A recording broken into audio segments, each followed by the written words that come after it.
الحمد لله رب العالمين والعاقبة للمتقين ولا عدوان إلا على الظالمين أشهد أن لا إله إلا الله وحده لا شريك له الملك الحق المبين وأشهد أن سيدنا محمدا عبده ورسوله المبعوث رحمة للعالمين اللهم صل وسلم وبارك على سيدنا ومولانا محمد وعلى آله وصحبه أجمعين أما بعد فيا عباد الله أوصيكم وإياي بتقوى الله فقد فاز من اتقى وخاب من طغى قال الله تعالى أعوذ بالله من الشيطان الرجيم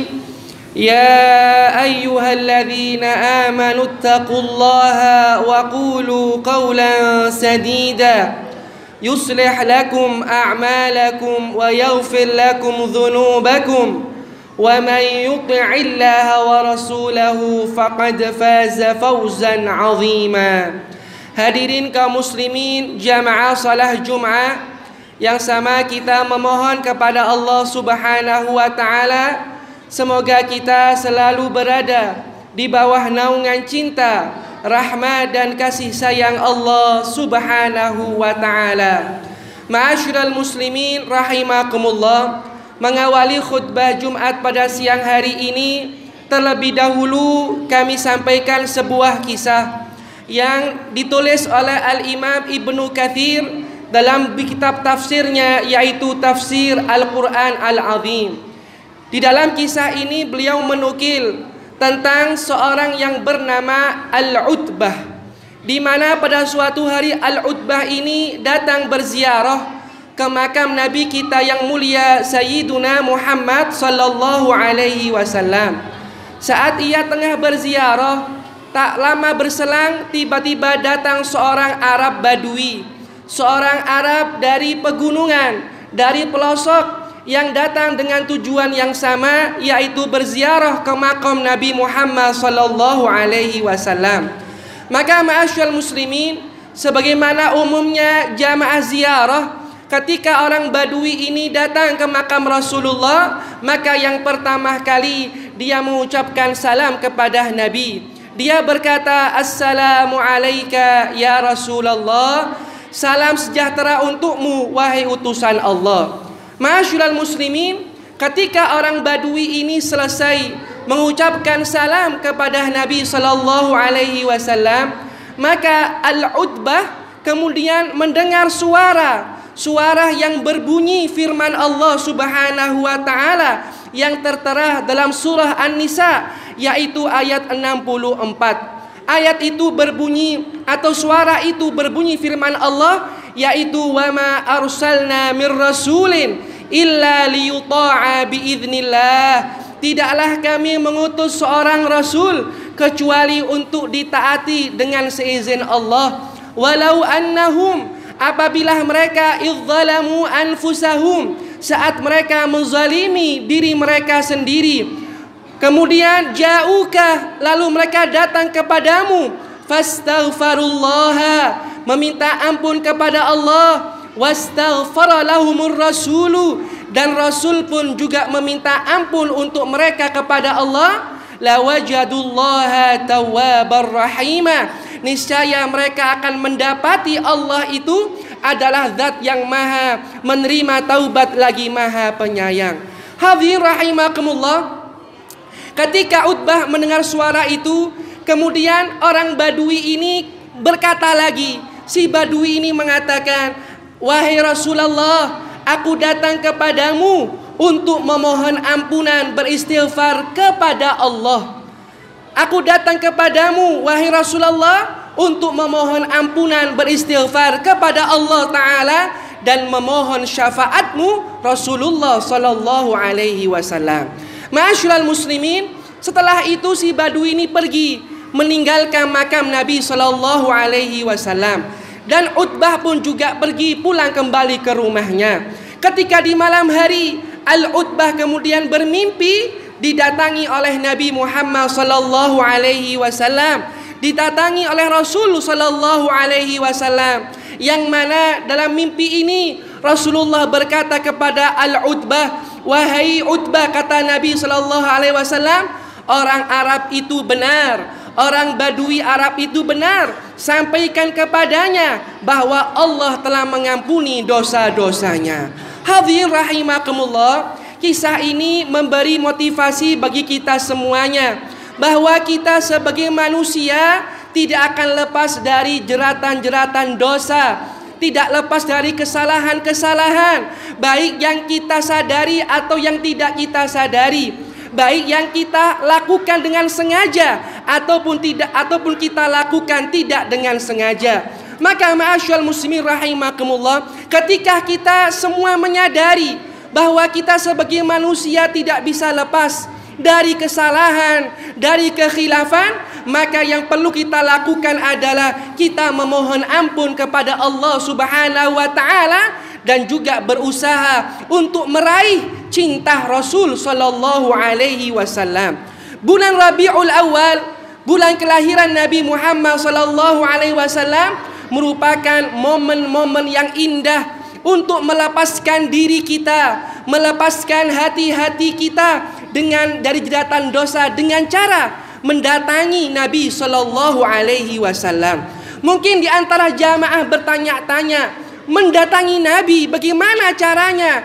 Bukankah saat ini sulit untuk datang ke sana? Belum lagi jaraknya juga sangat jauh dan lain sebagainya. Belum juga biayanya dan lain sebagainya. Ma'asyiral muslimin, mendatangi Nabi sallallahu alaihi wasallam artinya kita harus berkomitmen untuk setia di dalam melaksanakan ajaran Nabi, melestarikan sunnah-sunnahnya Nabi, dan tidak lupa selalu beristighfar kepada Allah Subhanahu wa taala. Hadirin, membaca sholawat kepada Nabi Muhammad bisa menjadi sarana untuk menjemput ampunan Allah Subhanahu wa taala. Karena ketika kita membaca sholawat, di dalamnya terkandung banyak keutamaan yang sangat luar biasa.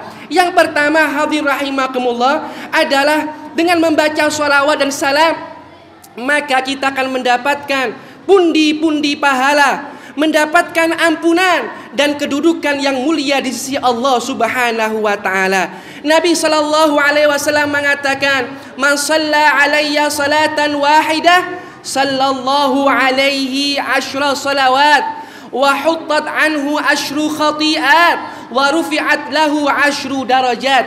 Kata Nabi, siapa yang membaca salawat kepadaku dengan 1 kali salawat, maka Allah berikan kepadanya 10 rahmat. Allah hapuskan darinya 10 dosa dan kesalahan, dan Allah angkat derajatnya hingga 10 derajat di sisi Allah Subhanahu wa taala.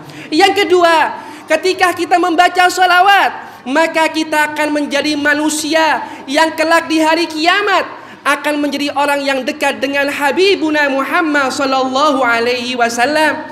Nabi mengatakan, "Inna awlan nasi bi yaumal qiyamah aktsaruhum alayya salatan." Sesungguhnya manusia yang paling utama di sisiku pada hari kiamat adalah mereka yang paling banyak bersolawat kepadaku. Yang ketiga, hadirin rahimakumullah, keutamaan membaca solawat, yang dengan solawat kita insya Allah menjemput ampunan dari Allah dan meraih cinta Rasulullah. Yang ketiga, keutamaannya adalah malaikat akan mendampingi dan menjaga orang-orang yang bersolawat. Nabi mengatakan, "Inna lillahi malaikatan sayyahina fil ardh yuballighuni min ummatis salam." Kata Nabi, sesungguhnya Allah Subhanahu wa taala memiliki para malaikat yang senantiasa berkeliling di berbagai penjuru bumi. Mereka menyampaikan salam dari umatku kepadaku. Begitu sabda Nabi sallallahu alaihi wasallam. Yang keempat, hadirin, di antara keutamaan membaca sholawat adalah yaitu kita akan aman dari siksa akhirat, aman dari siksa akhirat. Nabi sallallahu alaihi wasallam akan hadir sebagai pemberi syafaat atau pembela ketika kita di dunia itu banyak membaca sholawat, maka Nabi kelak akan menjadi pembela kita di hadapan Allah Subhanahu wa taala. Nabi mengatakan, "Man shalla alayya hina yusbihu ashran." Siapa yang membaca kepadaku, salawat kepadaku ketika pagi hari ashran 10 kali, wa hina yumsi ashran, dan ketika sore hari membaca salawat 10 kali, adrakathu syafaati yaumal qiyamah, maka dia akan mendapatkan pembelaanku, syafaatku kelak pada hari kiamat. Hadirin rahimakumullah, tentu tidak hanya 4 hal ini saja dari keutamaan kita membaca sholawat.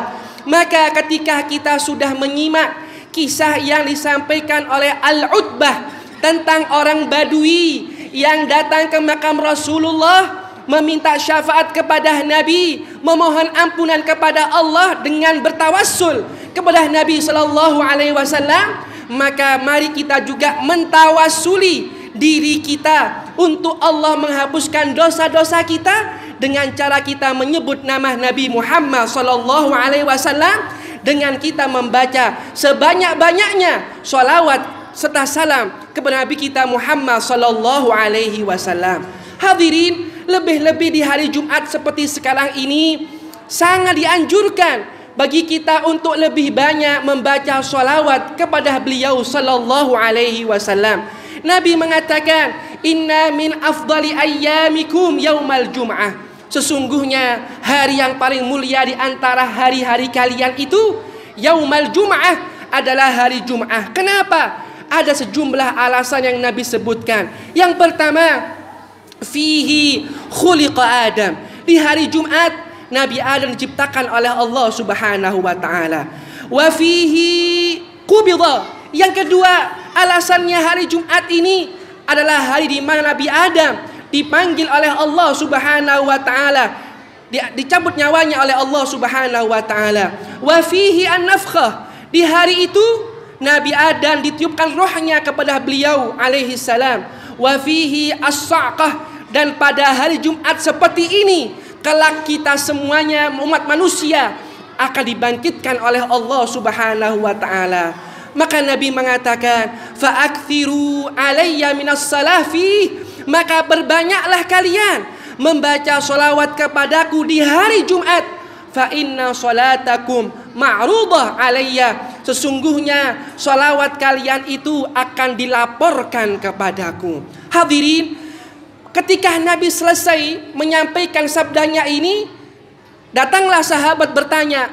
Kata sahabat ini, "Wahai Rasulullah, apakah nanti ketika engkau sudah meninggal, ketika nanti engkau wafat, apakah sholawat yang kami baca akan dilaporkan kepadamu? Padahal nanti engkau akan hancur binasa tubuhmu ketika nanti engkau dimakamkan di dalam tanah." Maka Nabi mengatakan, "Innallaha harrama 'alal ardi an ta'kula ajsadal anbiya." Sesungguhnya Allah telah mengharamkan bagi bumi untuk memakan jasad-jasadnya para nabi. Artinya adalah para jamaah, artinya adalah mari kita tidak perlu khawatir.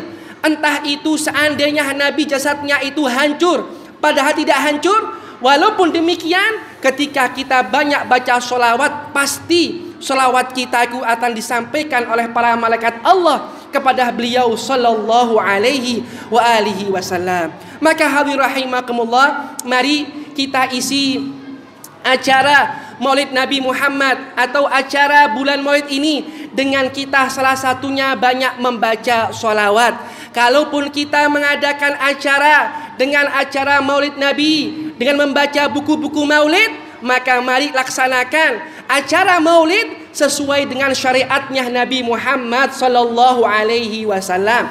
Jangan kita cemari acara Maulid dengan hal-hal yang menyimpang. Jangan kita cemari dan kotori acara Maulid Nabi dengan perkara-perkara yang syubhat, apalagi yang haram. Seperti misalnya acara Maulid Nabi dicampur dengan musik dan lain sebagainya. Acara Maulid Nabi dicampur dengan mercona dan lain sebagainya, dengan petasan dan lain sebagainya. Maka hadirin, syiar itu bukan rame-ramean. Syiar itu bukan rame-ramean kemudian dengan bukan. Syiar itu adalah dengan banyak berzikir kepada Allah Subhanahu wa taala. Bagaimana mungkin kita mahalul qiyam berdiri, ya Nabi salam alaika, kemudian kita yakin kalau rohnya Nabi datang tapi disambut dengan petasan, disambut dengan alat musik dan lain sebagainya, yang tentu hal itu tentu saja tidak perlu untuk kita lakukan. Maka hadirin rahimakumullah, mari kita masuki bulan Rabiul Awal yang hari ini adalah hari Jumat keduanya, dengan kita salah satunya banyak membasahi bibir kita dengan nama Nabi Muhammad sallallahu alaihi wasallam. Insyaallah dengan kita banyak baca sholawat, kita aman dari siksa akhirat, kita akan dijaga oleh malaikat Allah, dan kita kelak akan menjadi orang yang dekat dengan Nabi Muhammad sallallahu alaihi wasallam. Aqulu qauli hadza wa astaghfirullah li wa lakum innahu wal ghafurur rahim. Allahumma salli wa sallim ala sayyidina wa maulana Muhammad. Alhamdulillahi wa kafah, wassalatu wassalamu ala sayyidina Muhammadin al-Mustafa wa ala alihi wa ashabihi ahli sidqi wal wafa, amma ba'du. Faya ibadallah ittaqullah haqqa tuqatih wa la tamutunna illa wa antum muslimun. Allahumma ighfir lil muslimina wal muslimat wal mu'minina wal mu'minat al ahya minhum wal amwat. Rabbana atina fid dunya hasanah wa fil akhirati hasanah wa qina adzaban nar. Walhamdulillahi rabbil alamin. Aqimis shalah.